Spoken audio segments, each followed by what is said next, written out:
बिस्मिल्लाहिर्रहमानिर्रहीम। अभी आप देख सकते हैं कि हसन नवाज ऑफिस और एवन फील्ड में जो मातम जारी है।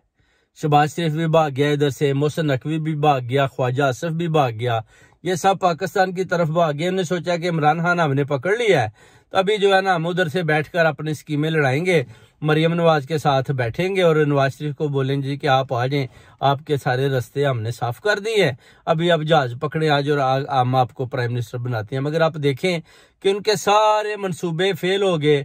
इमरान खान साहब को अल्लाह ताला की जात ने दोबारा बरी कर दिया और वो पहले से डबल ट्रिपल पॉपुलर होकर बल्कि सियासत का सुल्तान बनकर इनके सामने खड़े हो गए हैं, जिस पर चीफ जस्टिस साहब ने भी खुद उनको सलाम पेश किया कि हमें आपको देखकर बड़ी खुशी हुई। और ये अभी इनके घरों में मातम जारी है कि ये जनाब इमरान खान तो निकल आया, आसिफ अली जरदारी भी अब मुराद अली शाह जो बकवासबंदी कर रहा था वो भी छुपता फिर रहा है कि मैंने तो बोला था कि हम गद्दारी का पार्लियामेंट में एहतजाज करेंगे, एक बिल पास करेंगे कि ऊपर गद्दारी का मोहर लगा देंगे कि इमरान खान कौमी गद्दार है। उसमें भी वो मुराद अली शाह, उसको भी सांप को आप देखें वो भी पहचाना गया, अभी उसको भी गद्दार बनाएंगे। इन सब को पकड़ पकड़ कर इन पर गद्दारियों की मोहरें लगाएंगे और जो उन्होंने क्राइम किया हुआ, अरशद शरीफ का कत्ल किया, जिले शाह का किया, इमरान खान पर हमला किया, 14 जो उन्होंने मॉडल टाउन में मर्डर किए, ये सब इनके सामने रखे जाएंगे कौम के सामने। कौम खुद फैसला करेगी कि इन चोरों और डाकुओं का क्या करना है।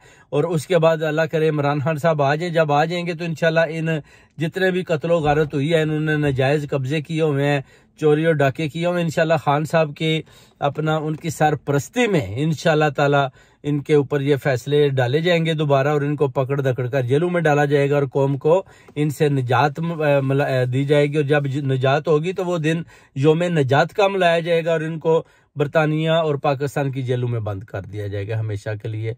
बहुत बहुत शुक्रिया पाकिस्तानियों, आपको इमरान खान के बाहर निकलने की पूरी कौम को मुबारकबाद।